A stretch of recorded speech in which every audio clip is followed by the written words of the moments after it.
October 25th, 1944, 6:50 in the morning. Off the coast of a small Philippine island called Samar, a lone American pilot pushes his Avenger down through a hole in the clouds. He is looking for submarines. He finds something else. Beneath him, filling the sea from horizon to horizon, sails the most powerful surface fleet the Empire of Japan has ever sent into battle. 4 battleships, 8 cruisers, 10 destroyers. And at the center of it all, the largest warship ever built, the super battleship Yamato. Her 18-inch guns are already turning toward the tiny American ships that stand between her and the invasion beaches of Leyte Gulf. Pilot presses his radio button. His voice shakes. I see the pagoda mast. I see the biggest red meatball flag I ever saw flying on the biggest battleship I ever saw. What follows will become the largest naval battle in human history. 200 ships, 200,000 men. 4 separate engagements. 4 days of fire and steel and terror. But this is not just the story of a battle. It is the story of 3 admirals, 3 men, 3 impossible orders, and 3 decisions that would haunt them for the rest of their lives. One of them held victory in his hands that morning, and for reasons he would never explain. In the 33 years he had left to live, he let it go. Empire was dying. By the autumn of 1944, everyone in Tokyo knew it, though no one would say it aloud. The great victories of 1941 were ash. Midway had gutted the carrier fleet. The Marianas had fallen. American B-29 bombers taking off from newly captured airfields could now reach the home islands themselves. The oil that fed Japan's war machine flowed from the Dutch East Indies up through the Philippine Sea, and every American submarine along that route knew it. And now the Americans were coming for the Philippines. For General Douglas MacArthur, this was a personal debt. 2.5 years earlier, he had fled Corregidor with a single promise on his lips: I shall return. On October 20th, 1944, he waded ashore at Leyte in knee-deep surf, and the promise was kept. Behind him came 100,000 American soldiers. Behind them came 2 enormous fleets. Vice Admiral Thomas Kinkaid's 7th Fleet, tasked with guarding the beaches. To the north, Admiral William Halsey's 3rd Fleet, the sharp end of the American spear. Fast carriers, modern battleships, a killing machine. In Tokyo, at Combined Fleet Headquarters, Admiral Soamu Toyota stared at the map and made his choice. If the Philippines fell, the oil stopped. If the oil stopped, the war was over. So the war would be decided here, now, in one great gamble. He called the plan Shō 1, the victory plan, and victory he knew would require a lie. The lie was Vice Admiral Jisaburo Ozawa, 58 years old, thin, quiet, considered by his peers the most capable naval officer Japan had. He was given 4 aircraft carriers, on paper a fearsome force, in reality an illusion. His flight decks carried barely 100 aircraft, flown by boys who had never seen combat. Ozawa's carriers were bait. His job was to sail into the open ocean north of Luzon, wave his arms, and scream at the top of his lungs until Halsey's 3rd Fleet chased him. If the Americans took the bait, the northern gate to Leyte Gulf would swing open. Through that gate would come the hammer. The hammer was Vice Admiral Takakirita, 55 years old. A quiet man, a torpedo officer by training, cautious by temperament, and tired. Tired in the bone-deep way that only 3 years of war can make a man tired. Under his command sailed the most powerful surface force in Japanese naval history. 5 battleships, 12 cruisers, 15 destroyers. And at the heart of the formation, the 2 largest warships ever built. The super battleships Yamato and Musashi. Their guns fired shells the size of small cars, 26 miles across the horizon. Kurita's orders were simple: sail east from Brunei Bay, slip through the narrow San Bernardino Strait in the darkness, fall upon the American invasion fleet at Leyte from the north, sink transports, kill soldiers, burn everything. The 3rd piece of the puzzle sailed under Vice Admiral Shoji Nishimura, 54 years old, quiet, withdrawn. His only son, a young naval officer, had already been killed in the war. Those who knew Nishita said he no longer feared death. Some said he welcomed it. His force was smaller, older. 2 aging battleships from another era, Fuso and Yamashiro, launched 30 years earlier when Battle battleships still ruled the sea, a heavy cruiser, 4 destroyers. His path led south, up through the Surigao Strait, into the belly of the American fleet. 3 commanders, 3 routes, 3 orders that could not be disobeyed. None of them believed they would all come home. Kurita gathered his officers aboard Yamato before departure. He spoke plainly. He told them the plan asked for sacrifice. He told them that even if they succeeded, they might die. And then he said the words that no Japanese admiral had ever said aloud to his men. Would this not be a shameful thing? The room was silent. Then a single voice answered, "Banzai." The others joined in. On October 22nd, at 8 o'clock in the morning, Kurita's fleet cut through the waters of Brunei Bay. 32 warships in a long gray line, guns trained forward, engines humming with the low, patient heartbeat of steel. From the bridge of his flagship, the heavy cruiser Atago, Kurita watched the coast fall away behind him. He had no way of knowing that beneath the waves ahead, 2 small hunters were already waiting for him. The United States submarines Darter and Dace had been prowling the Palawan Passage for days. Their captains, both young men, so bored with the long, empty watch that they were shouting jokes at each other across the surface through bullhorns. Then at 1:16 in the morning of October 23rd, Darter's radar screen flickered. Contacts, many contacts, large ships, course 045, speed 16 knots. Commander David McClintock lifted his bullhorn one last time. "We have radar contact. Let's go." The 2 submarines raced along the surface through the black night, staying just ahead of the Japanese formation, waiting for dawn. They also flashed a coded message across the Pacific. The most powerful fleet in the Japanese Navy was at sea, and it was heading for Leyte. At 5:24 in the morning, silhouetted against the rising sun, Kurita's flagship Atago came into Darter's periscope. 6 torpedoes leaped from her forward tubes. 4 of them struck home. Kurita was on the bridge when the ship shuddered like a struck animal. Fire bloomed from her forward magazines. The deck tilted. Officers around him grabbed rails, grabbed each other, grabbed nothing. Below decks, hundreds of men were already dead. The great cruiser was capsizing. Kurita went into the water. He was 55 years old. He was the commander of the largest surface fleet Japan had ever assembled. And now he was swimming, coughing, in a black slick of bunker oil, watching his flagship die 18 minutes after being hit. 20 minutes he floated in that oil before the destroyer Kishinami pulled him out. Slick, blackened, shaking. Around him, the other torpedoes were still finding their marks. Another heavy cruiser, Maya, exploded so violently that she vanished in 5 minutes. The cruiser Takao took 2 torpedoes and had to limp back to Brunei with 2 destroyers as escort. Before the great battle had even begun, before a single Japanese shell had been fired, Kurita had lost 3 cruisers, over 1,000 men, and his own flagship. He transferred his flag to the super battleship Yamato. He gave the order to press on. But something had changed in him, something small and cold and quiet. Twist number 1 had been paid in blood. 600 miles to the north, Vice Admiral Gisburo Ozawa was doing something no Japanese admiral had ever done on purpose, trying to be found. His 4 decoy carriers steamed openly through the Philippine Sea, north of Luzon. He turned on his radios. He sent out chatter. He launched a handful of aircraft on wide, obvious patrols, deliberately hoping the Americans would spot them. Everything about his behavior violated every rule of naval warfare he had ever learned. He was a hunter offering himself as prey. And Halsey did not take the bait. Hour after hour passed. Ozawa's radio operators repeated their broadcasts. Nothing. His carriers sailed further south, closing the distance to the American fleet. Still nothing.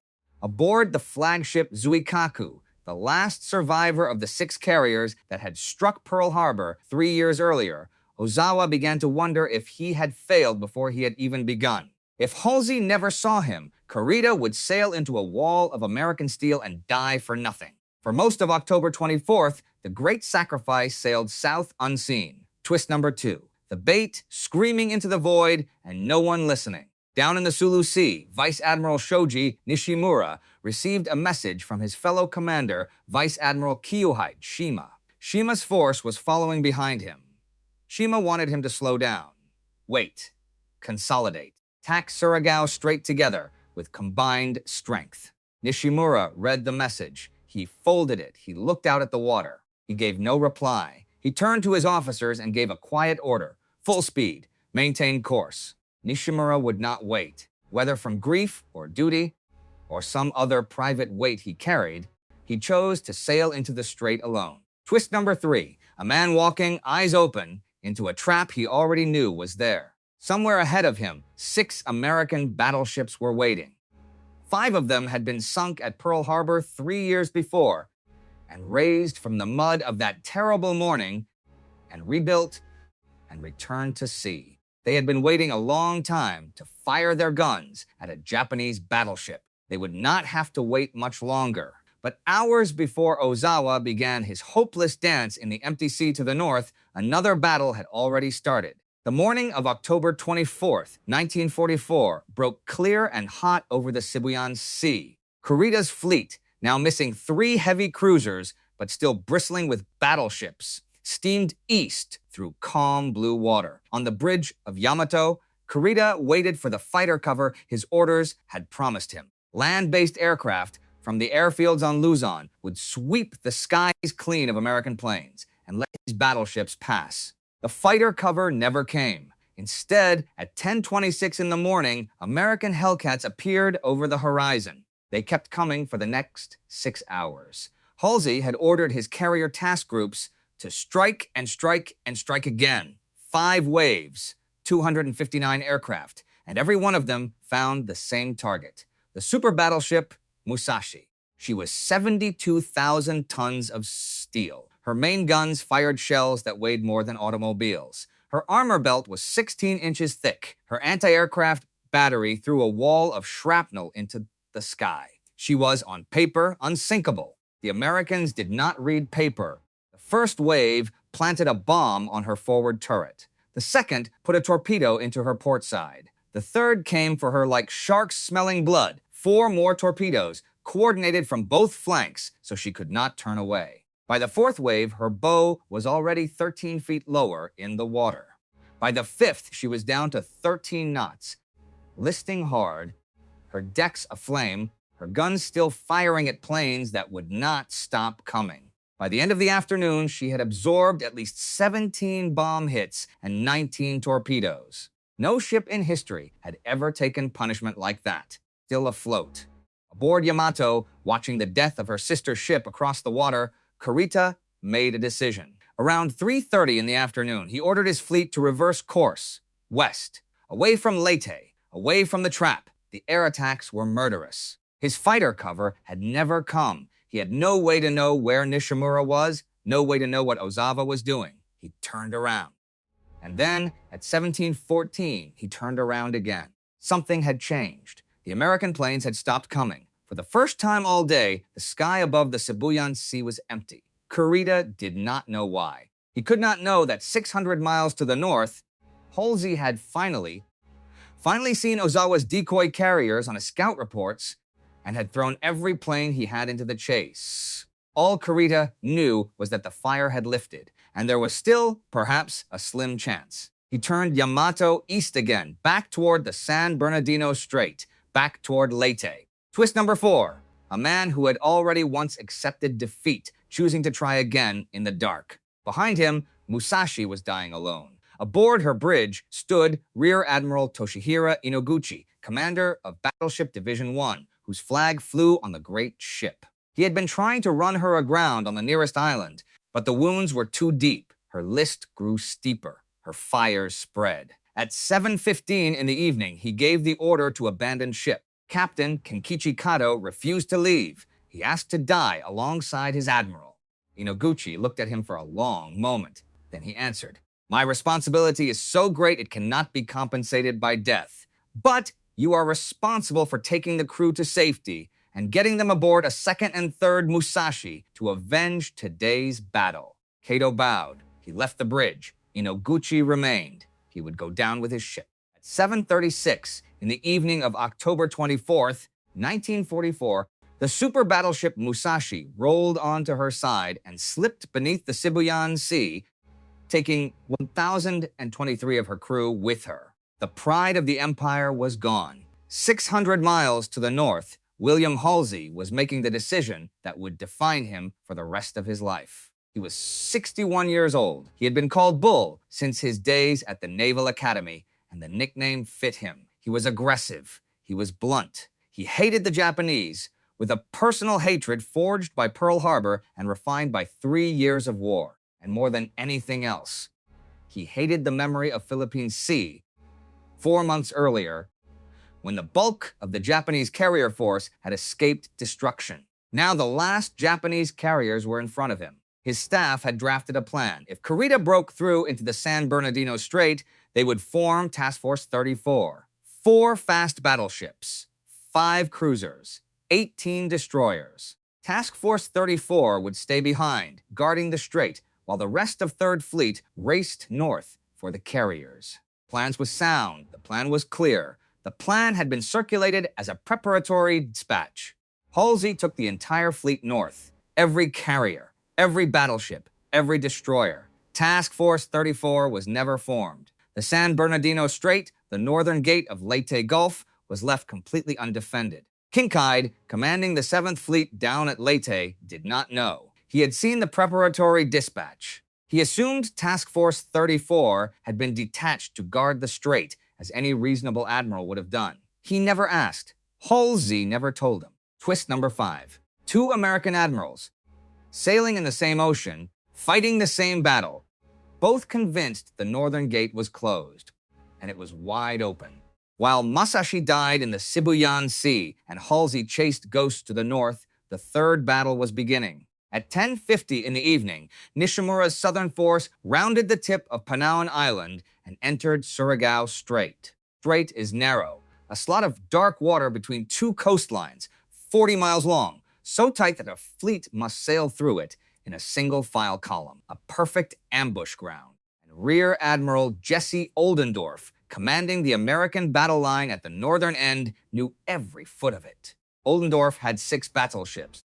5 of them, West Virginia, Tennessee, Maryland, California, and Pennsylvania, had been at Pearl Harbor on the morning of December 7th, 1941.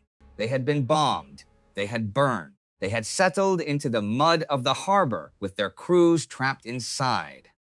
And they had been raised and rebuilt, and now, 3 years later, they were pointing their 14-inch and 16-inch guns down the throat of a Japanese battle line. Oldendorf did not just want to win. He wanted revenge. He crossed the T. It is the classic maneuver of naval warfare, taught since the age of sail. You place your ships broadside to the enemy's advance. The enemy can only fire his forward guns. You can fire all of yours. It had not been done in a major battle for a generation. It would never be done again. Nishimura sailed straight into it. He was warned. A scout plane had already reported American ships massing at the northern end of the strait. He knew. His officers knew. His only son was dead, and his flagship Yamashiro was old, and the sea ahead was full of American guns. He kept his course.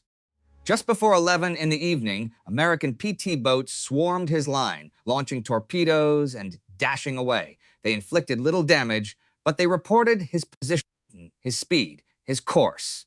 3.5 hours, the little boats harassed him, and he kept coming. 2:30 in the morning, Oldendorf sent in his destroyers. They ran down both flanks of the strait at flank speed. They fired torpedoes and turned away, and 8 minutes later, 2 of those torpedoes slammed into the old battleship Fuso amidships and destroyed her boilers. She fell out of the line. She was already dying.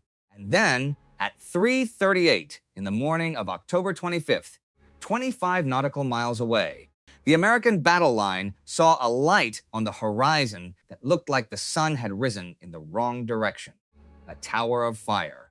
A pillar of white flame reaching miles into the black sky. An immense magazine explosion had torn through the battleship Fuso. For 70 years, sailors and historians believed the great ship broke in half. When her wreck was finally found on the seafloor in 2017, she lay in one piece, upside down in the dark. But on that October night, whether in one piece or 2, she was already gone. She sank within the hour. Of her 1,630 men, only about 10 survived.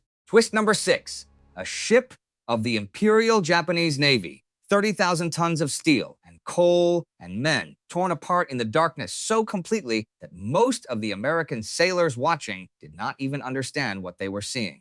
Nishimura did not see it either. His flagship Yamashiro was miles ahead, still sailing north. He tried to radio Fuso. There was no answer. He turned to his officers. He gave no sign of grief or fear or hesitation. He picked up the radio and sent one last message, addressed to Kurita, addressed to the Empire, addressed to whatever god he still believed in. We proceed till totally annihilated. I have definitely accomplished my mission as pre-arranged. Please rest assured. Then he sailed on into the American guns. At 3:53 in the morning, the battleship West Virginia opened fire from 26,000 yards. She had spent 3 years underwater at Pearl Harbor. She had been raised from the mud. Her radar was new. Her guns were new. Her crew was young and hungry. And her first salvo landed on target. Tennessee opened fire. Maryland, California, Pennsylvania could not get a clear radar solution and held her fire. But the other 4 laid down a curtain of steel that walked directly onto the burning silhouette of Yamashiro. Nishimura's flagship was blind. She had no radar. She was firing at muzzle flashes miles away, guessing at targets she could not see, while the Americans watched her on radar screens and calmly, precisely, murdered her. At 4:08 in the morning, Vice Admiral Shima's 2nd Striking Force finally arrived at the southern end of the strait. He had been racing to catch up to Nishimura, the man who had refused to wait for him, steamed north, ready to join the fight. What he found instead was a slaughterhouse. Yamashiro was on fire from bow to stern. Her guns were still firing, but slower now. 2 torpedoes slammed into her hull. She began to list. At 4:19 in the morning, just 26 minutes after West Virginia had first opened fire, the old battleship Yamashiro capsized and sank. Of her 1,636 men, 10 survived, the same number as Fuso. A grim coincidence that no one would ever be able to explain. Vice Admiral Shoji Nishimura went down with his ship. He had never sent word back to his son's mother that he was going. He had not written a final letter. He had simply, quietly sailed south with the intent that he would not sail back. And now, in the black water at the bottom of Surigao Strait, he had what he wanted. Vice Admiral Shima looked at the burning water ahead of him. He looked at his charts. He looked at his officers. He gave the only order that made sense. Withdraw. The Battle of Surigao Strait was over. It was the last battleship versus battleship engagement ever fought in the history of naval warfare. It would never happen again. But 300 miles to the north, at that very moment, a small group of American escort carriers was sailing through the pre-dawn mist off the island of Samar. They had heard the news of the great victory in the strait. They were celebrating. They did not know that Kurita was coming. They did not know that the northern gate had been left open. They did not know that in less than 3 hours, the most powerful surface fleet in the Japanese Navy was going to appear on their horizon, and the sky was going to fall on them. 6:30 in the morning, October 25th, off Samar. Rear Admiral Clifton Sprague was 8 years old, and he had never expected to fight a fleet action. His command was Task Unit 77.4.3. Sailors called it Taffy 3. 6 small escort carriers, 3 destroyers, 4 even smaller destroyer escorts. Their planes were loaded with depth charges and anti-personnel bombs, weapons for hunting submarines and supporting soldiers on the beach. Their thin hulls were built in shipyards that used to make merchant vessels. Their top speed was about 18 knots. They were not warships. Not really. They were a shield. And a shield is only as strong as the wall behind it. At 6:37, the wall came down. Ensign Bill Brooks, on routine patrol, pushed his Avenger through a hole in the clouds and saw the Japanese fleet. He got on the radio. The first officer to hear him aboard the flagship Fanshawe Bay assumed the young pilot had confused American ships for Japanese ones. Sprague's own reaction was disbelief. Impossible. The northern gate was closed. Halsey was up there. Task Force 34 was up there. Brooks flew back down. He flew closer. He got shot at. He got on the radio again, and this time his voice cut through the static like a knife. I see the pagoda mast. I see the biggest red meatball flag I ever saw flying on the biggest battleship I ever saw. Sprague understood. Kurita understood too, and he understood wrong. From the bridge of Yamato 20 miles away, his lookouts had misidentified the tiny escort carriers as full-sized fleet carriers. He believed he had stumbled onto the main body of the American Third Fleet. He believed Halsey was in front of him. He gave the order to attack. At 6:59 in the morning, from a range of 20 miles, Yamato's 18-inch guns opened fire. What followed was one of the most extraordinary running battles in naval history. Sprague turned his little carriers east toward a rain squall. He ordered his destroyers to lay smoke. He launched every plane he had, armed or unarmed, and told them to attack. Some of them dropped bombs. Some of them dropped depth charges. Some of them, empty, made dummy runs on Japanese battleships. One pilot, out of ammunition, threw a Coke bottle. Another emptied his service revolver at a battleship bridge as he flew past. At the rear of the American formation was the destroyer USS Johnston. Her captain was Commander Ernest E. Evans, 36 years old, part Cherokee, part Creek, a man from Pawnee, Oklahoma, who had told his crew on the day of commissioning, "This is going to be a fighting ship.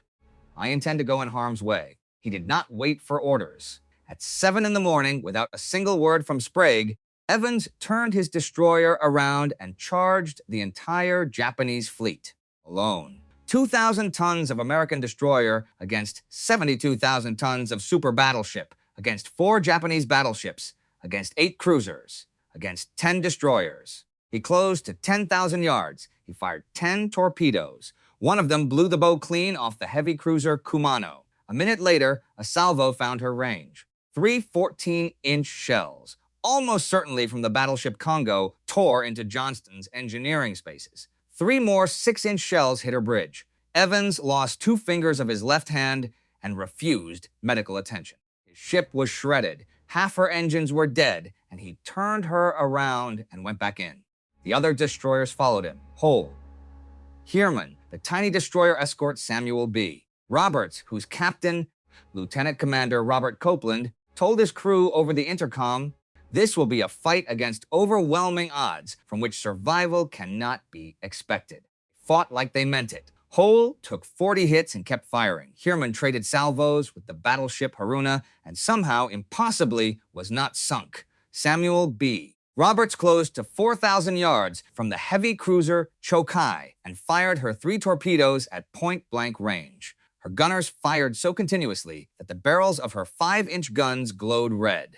Johnston, half destroyed, went back in a third time to draw fire off the crippled escort carrier Gambier Bay. Then she turned to face a Japanese torpedo column, the light cruiser Yahagi, and 4 destroyers, 5 warships closing in for a coordinated strike. And in one of the strangest moments of the war, the Japanese column broke first. They fired their torpedoes at extreme range and retreated. A single dying American destroyer had turned back 5 warships. Could not last. Hull sank at 8:55, taking 253 men down with her. Samuel B. Roberts sank a little after 1090 men lost. Gambier Bay, the only American aircraft carrier ever sunk by enemy surface gunfire, capsized at 9:07. And then Johnston. By 9:40 in the morning, she was dead in the water. Evans, his uniform blown off his body, ran up and down her deck, shouting orders. At 9:45, he gave the order to abandon ship. As the crew went into the water, the Japanese destroyer Yukikaze passed close by. The American sailors braced themselves, expecting machine gun fire. Instead, the crew of Yukikaze stood at attention on their own deck. Her captain raised his hand to the brim of his cap. He saluted the dying American destroyer. Johnston sank 25 minutes later. She took 186 men with her. Commander Ernest Evans was never seen again. He would receive the Medal of Honor. His body would never be recovered. But at 9:20 in the morning, 25 minutes before Evans gave the order to abandon ship, something else had happened. Something no one has ever fully explained. At 9:20, from the bridge of Yamato, with the escort carriers of Taffy 3 burning on the horizon in front of him, with the road to Leyte Gulf open, With the American landing beaches only 2 hours away, with victory closer than any Japanese admiral had held it, in over a year, Vice Admiral Takeo Kurita gave the order. All ships, my course north, speed 20. He turned around, and he sailed away. Twist number 7, the great question of Leyte Gulf. The question historians have argued about for 80 years. Why? Why did he turn? He had seen the smoke. He had seen the Americans running. He had seen his own cruisers dying, yes. 3 of them sunk by the little ships and their planes, but he still had Yamato. He still had 3 battleships. He still had cruisers and destroyers. He still had everything he needed. And he turned. He would offer explanations later. He believed he was fighting the main American fleet, not a screen of escort carriers. He believed Halsey was somewhere close, ready to fall on him. He believed his fleet was too scattered to reform. He believed the transports at Leyte had already gotten away. He believed. But those who knew him, and those who studied him, and those who read the private letters he wrote in the decades that followed, all noticed the same thing. Kurita never spoke, not once, not ever, of the true reason. He would live for another 33 years. He would die in 1977 at the age of 88. And whatever the real weight was that pressed down on him that morning on the bridge of Yamato, the exhaustion, the grief for Musashi, quiet accumulation of 3 days without sleep and thousands of dead men, he carried it with him into the grave. Turned around and he sailed away, and he never truly said why. That afternoon, 2 more things happened that would define the rest of the war. The first was a message. Admiral Chester Nimitz at Pearl Harbor had been listening to the increasingly desperate signals from Kinkaid at Leyte. He drafted a query to Halsey. It read simply, "Where is Task Force 34?" His communications officer, following standard procedure, added padding to the front and back of the message to confuse enemy code breakers. The padding at the front was routine. Padding at the back was a phrase pulled almost at random from a poem about the charge of the Light Brigade. The world wonders. When the message reached Halsey aboard his flagship New Jersey, the front padding had been stripped away. The back padding had not. Halsey read the message as, "Where is Task Force 34? The world wonders." He believed his own commander was mocking him. 61 years old, decorated, feared, admired, William Halsey took his admiral's cap off, threw it on the deck, and began to cry. Twist number 8.